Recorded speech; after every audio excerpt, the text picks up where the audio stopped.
Hello all viewers and welcome to instant biology by doctor Nilav. आज जिस topic के बारे में हम बात करेंगे वो है differences between scanning electron microscopy and transmission electron microscopy. आप लोगों में से जिन्होंने भी स्कैनिंग इलेक्ट्रॉन माइक्रोस्कोपी और ट्रांसमिशन इलेक्ट्रॉन माइक्रोस्कोपी वाला लेक्चर नहीं देखा है, मैं उनसे रिक्वेस्ट करूंगा कि वो जाके वो दोनों लेक्चर्स देखें ताकि उनको ये लेक्चर बहुत क्लियरली समझ में आ सकेगा। ये जो लेक्चर मैं लूंगा आज कुछ पॉइंट्स के बेसिस पे लूंगा, ये बहुत इंपॉर्टेंट है। कई सारे एग्जाम्स में सेम और टेम के बीच में डिफरेंसेस पूछे जाते हैं। तो आइए शुरू करते हैं बिना देर किए हुए। सबसे पहला पॉइंट जो हम लोग लेके चलेंगे वो है डेफिनेशन। डेफिनेशन मतलब क्या नाम है दोनों का। तो हम जानते हैं सेम का नाम क्या है,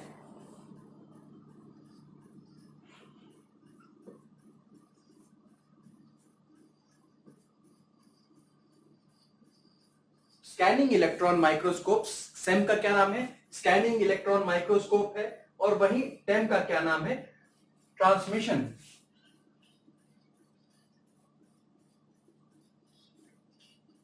ये तो बहुत एक आसान सा डिफरेंस हो गया। तो ये transmission electron microscope, scanning electron microscope. दूसरा डिफरेंस क्या है, इलेक्ट्रॉन बीम का। अगर आपको याद होगा स्कैनिंग इलेक्ट्रॉन माइक्रोस्कोप में जो इलेक्ट्रॉन बीम्स जिससे इमेज बन रही थी वो कौन सी इलेक्ट्रॉन बीम्स थी, स्कैटर्ड थी या फिर रिफ्लेक्टेड थी। स्कैटर्ड इलेक्ट्रॉन बीम्स थी या फिर रिफ्लेक्टेड इलेक्ट्रॉन बीम्स थी। बट यहां पे अगर हम लोग बात करें ट्रांसमिशन इलेक्ट्रॉन माइक्रोस्कोपी की, तो यहां पे किस तरीके की इलेक्ट्रॉन बीम्स यूज हो रही हैं, यहां पे ट्रांसमिटेड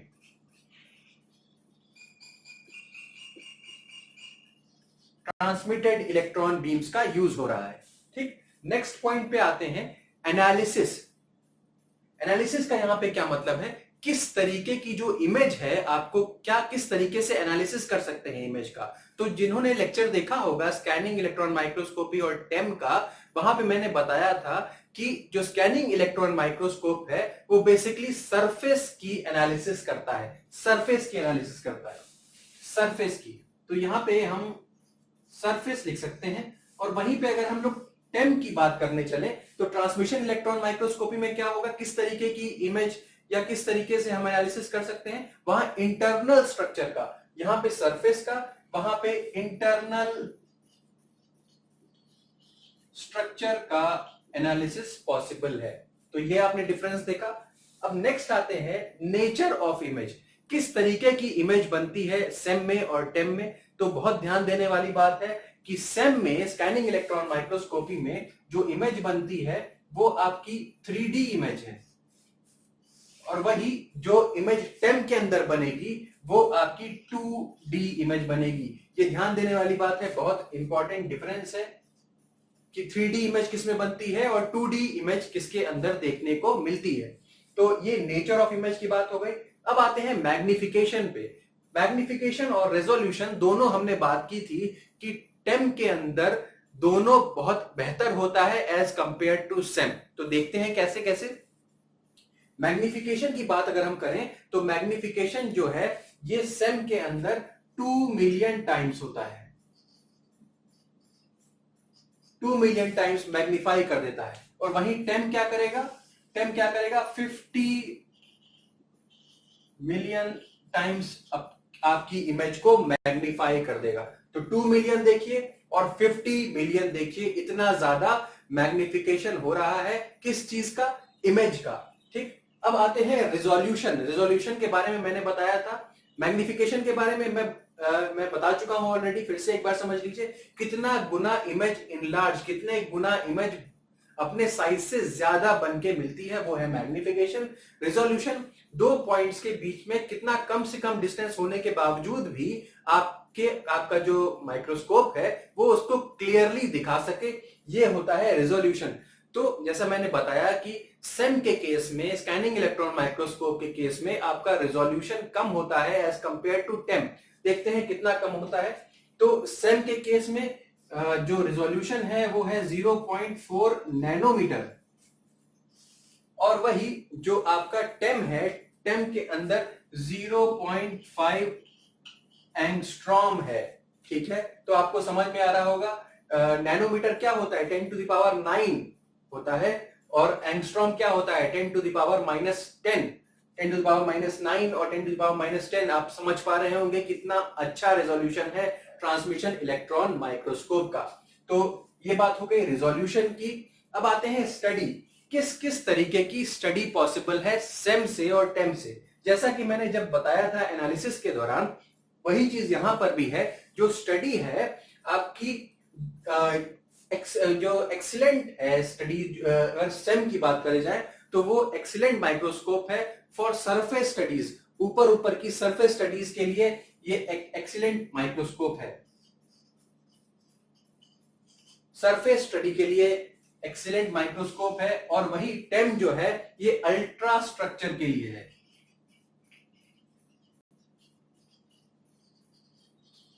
अल्ट्रा स्ट्रक्चर को दिखाने में बहुत मददगार है। कौन? टेम। सरफेस स्टडी के लिए सेम।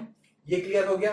प्रिपरेशन ऑफ सैंपल की बात करते हैं। सेम और टेम के जो लेक्चर्स थे उसमें मैंने बताया था कि सेम के लिए कोई बहुत ज्यादा टिपिकल प्रिपरेशन सैंपल का नहीं जरूरत है। उसमें बहुत, जैसे टेम के अंदर बहुत ज्यादा पतली स्लाइस आपको सैंपल की काट के देनी होती है, बहुत ही thin, ultra thin slices specimen की लगती हैं, बट वो चीज सेम के अंदर नहीं होती। तो इसीलिए मैं यहां पे लिख रहा हूं प्रिपरेशन ऑफ सैंपल जो है वो है इजी। किसके लिए? सेम के लिए इजी है। और यहां पे जो प्रिपरेशन ऑफ सैंपल है वो अल्ट्रा थिन,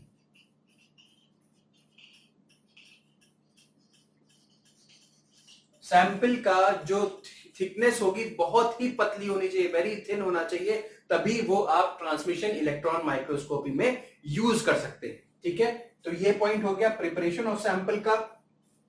नेक्स्ट पॉइंट पे आते हैं कि स्पेसिमेन माउंटिंग, किस चीज के ऊपर स्पेसिमेन रखा जाता है। तो सेम के केस में, स्कैनिंग इलेक्ट्रॉन माइक्रोस्कोपी के केस में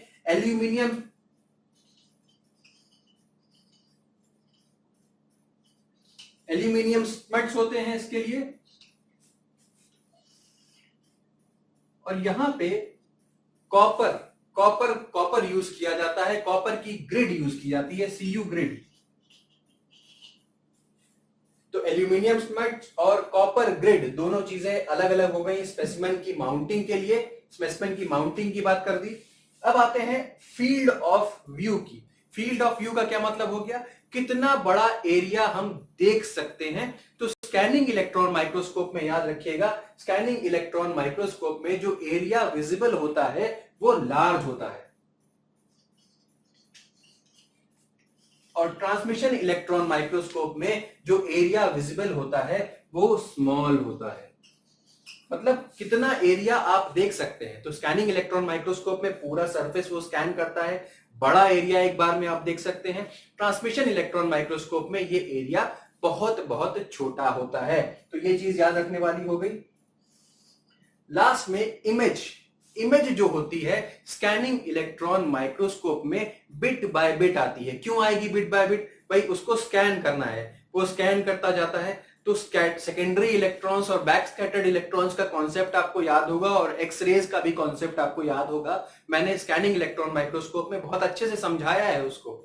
तो वो सारी चीजें, वो डिटेक्टर सारे काम करते हैं, तो बिट बाय बिट इमेज बन के आती है आपकी स्क्रीन पे। तो यहां पे क्या लिखा मैंने? Bit by bit. लेकिन वही चीज जब ट्रांसमिशन इलेक्ट्रॉन माइक्रोस्कोप की बात होती है तो होल इमेज एक बार में आती है। तो यहां पे मैं होल इमेज लिख देता हूं, बिट बाय बिट और होल इमेज एक बार में आ जाती है। तो ये कुछ डिफरेंसेस हो गए जो इंपॉर्टेंट डिफरेंसेस थे किसमें स्कैनिंग इलेक्ट्रॉन माइक्रोस्कोपी और ट्रांसमिशन इलेक्ट्रॉन माइक्रोस्कोपी के अंदर। अब कुछ सिमिलैरिटीज भी हैं इन दोनों के बीच में, चलिए वो समझ लेते हैं। ऑब्जेक्ट टाइप, सबसे पहली सिमिलैरिटी दोनों के बीच में क्या है? Object type. अगर आपने ध्यान दिया होगा तो जो ऑब्जेक्ट यूज कर सकते हैं हम, जो ऑब्जेक्ट यूज किया जाता है स्कैनिंग इलेक्ट्रॉन माइक्रोस्कोपी और ट्रांसमिशन इलेक्ट्रॉन माइक्रोस्कोपी, दोनों केस में नॉन लिविंग होता है। ऑब्जेक्ट कौन कैसा होता है? नॉन लिविंग ऑब्जेक्ट होता है। तो ऑब्जेक्ट टाइप में मैंने क्या लिख दिया? Non living. एनएल मतलब नॉन लिविंग ऑब्जेक्ट होगा। ठीक है, अब आते हैं सोर्स ऑफ रेडिएशन।